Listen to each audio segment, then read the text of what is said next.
जमनगिरार विभिन्न मंदिर में अनुष्ठित शीतलषष्ठी यात्रा जोगदेले केन्द्रमंत्री धर्मेन्द्र प्रधान।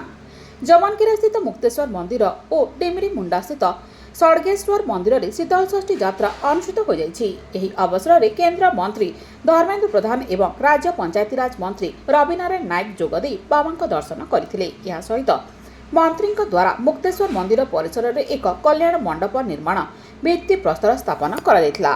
शीतल षष्ठी पवित्र अवसर में मो समाज सबु वर्गर बंधु मानक अनेक अनेक शुभेच्छा जनाऊँगी, अनेक अनेक अभिनंदन जनाऊँगी।